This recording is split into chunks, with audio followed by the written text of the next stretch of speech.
السلام علیکم ورحمۃ اللہ وبرکاتہ نحمدہ ونصلی علی رسولہ کریم اما بعد۔ ذی الحجہ کا مہینہ آنے والا ہے۔ اس مہینے میں اسلامی طور پر کن باتوں کا خیال رکھنا چاہیے، کن باتوں سے ہماری نیکیوں میں اضافہ ہوگا اور کن امور سے ہمارے نیکی سمجھ کر کیے جانے والے عمل بھی ہم قبولیت نہیں ہو سکتے ہیں یا غلطیاں ہوتی ہیں، ان بارے میں تھوڑا سا وضاحت کرتی ہوں۔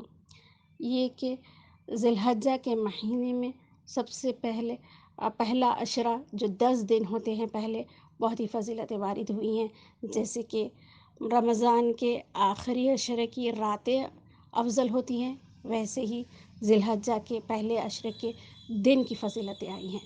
تو ان دنوں میں آپ روزے رکھ سکتے ہیں، 9 روزے، 9 عرفے کے دن تک، 9 ذی الحجہ تک روزے رکھتے ہیں۔ 10 کو تو عید ہے تو اس دن تو روزہ نہیں ہے، تو 9 تک آپ روزے رکھ سکتے ہیں۔ بالخصوص ان دنوں میں آپ جو ہے سو کثرت سے حمد و ثنا بیان کیجیے اللہ کی حمد و ثنا بہت زیادہ کریے۔ اور یہ کہ 10ویں دن قربانی کا دن ہے، قربانی واجب ہے ہر صاحب استطاعت پر، ٹھیک ہے۔ تو عید کی نماز کے بعد قربانی کی جائے گی۔ عید سے پہلے اگر قربانی کی تو وہ جائز نہیں ہے، وہ قربانی نہیں مانی جائے گی، ٹھیک ہے۔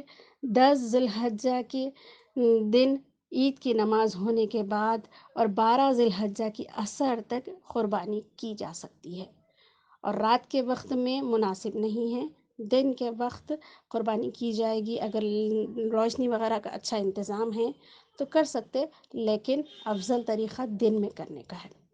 قربانی کے جانور کون سا ہو اور کیسا ہو، اس کے بارے میں بھی کچھ کہہ دیں گے۔ کہا جائے تو کہ قربانی کے لیے اونٹ نر اور مادہ دونوں بھی، گائے میں نر اور مادہ، بکرے یہ بھی نر اور مادہ، دمبا یہ بھی نر اور مادہ، ٹھیک ہے۔ ان جانوروں میں دیکھا جائے گا کہ کوئی عیب نہ ہو، یعنی بڑا عیب کوئی نہ ہو۔ بالخصوص یہ دیکھا جائے گا کہ دونوں آنکھیں ہوں، ایک آنکھ کا ہے اور ایک آنکھ زخمی ہے، یا اس طرح قربانی نہیں ہوگی۔ کان دونوں صحیح و سالم ہوں، کٹے پھٹے نہ ہوں اور چیرے ہوئے نہ ہوں، اور پیر دونوں پیر، چاروں پیر اچھے سے ہو، چل کر وہ قربان گاہ تک آ سکتا ہے اچھے سے، اس طرح ہو۔ اور دانت بھی دیکھے جاتے ہیں، اس لیے کہ دیکھیے جب دودھ کے دانت جھڑ جاتے ہیں بکری وغیرہ میں، تو اس کے جو بعد میں نکلتے ہیں جوڑی جوڑی کے دانتیں نکلتے ہیں، وہ 1 سال پورے ہونے کے بعد نکلتے ہیں، تو اس لیے دانت بھی دیکھتے ہیں کہ وہ سال بھر کا ہوا یا نہیں۔ اور لاغر نہ ہو، بالکل کمزور نہ ہو۔ تمام چیزیں تو ہے اس میں، آنکھ کان پیر سب اچھے ہیں، لیکن لاغر دبلا پتلا اتنا ہے کہ جسم پر گوشت بھی نہیں ہے، تو ایسے جانور کی قربانی دینا مکروہ ہے۔ دیکھیے ہم کیا کرتے ہیں کہ کوئی بھی چیز ہم خریدتے ہیں تو اچھی سے اچھی لیتے ہیں۔ لوگ جو خریدتے ہیں، جو پہنتے ہیں، جو کھاتے ہیں، ان میں ہم کیا چاہتے ہیں کہ ہماری استطاعت کے مطابق اچھے سے اچھا کام کریں۔ تو پھر یہ کہ اللہ رب العزت کی رضامندی کے لیے کیا جانے والا ہے عمل، تو اس کے لیے بھی اچھے سے اچھا کریے، لیکن دیکھیے کہ دکھاوا ہرگز نہ ہو۔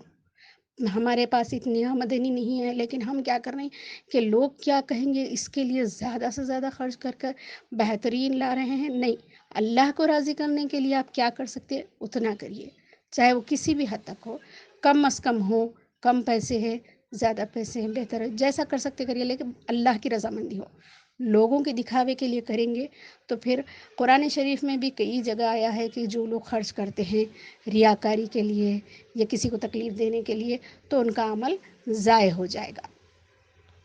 تو پھر اور جانور کو خریدتے وقت عیب کو دیکھ لے، کوئی عیب نہ ہو، ٹھیک ہے۔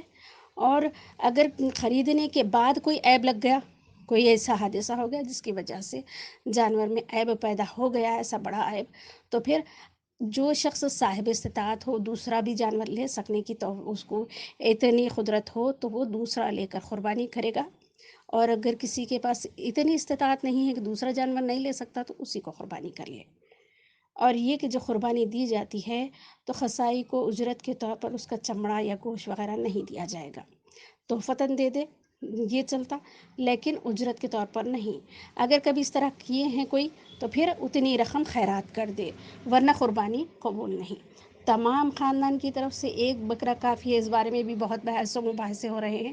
تو دیکھیے حدیث شریف میں جو آیا ہے، نبی کریم صلی اللہ علیہ وسلم نیت کیے تھے کہ جب بکرا کاٹے تو اپنی طرف سے، اپنی آل کی طرف سے، اپنی امت کی طرف سے جو دعا کی تھی، تو یہ نبی کریم صلی اللہ علیہ وسلم کے لیے بالخصوص خاص خصوصیت تھی کہ کئی اعمال ایسے ہیں جو رسول صلی اللہ علیہ وسلم کی خصوصیت تھی، وہ امتیوں تمام پر وہ بات نہیں آتی.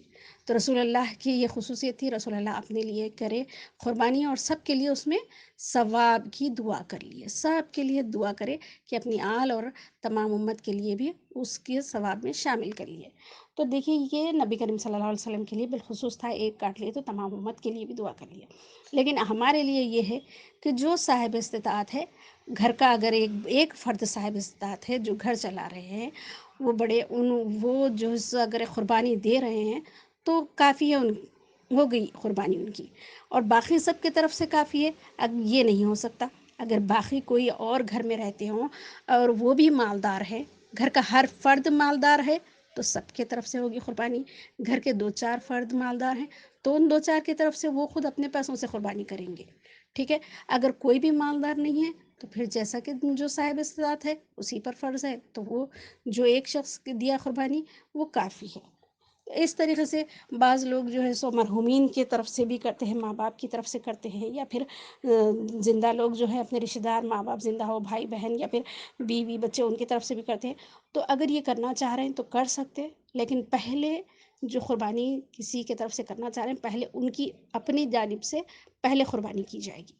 ان کی جانب سے جب قربانی ہو چکے تب وہ اپنی خوشی سے جس کی جانب سے چاہے قربانی کروانا چاہ رہے تو کروا سکتے ہیں، یہ جو سو لازم نہیں ہے.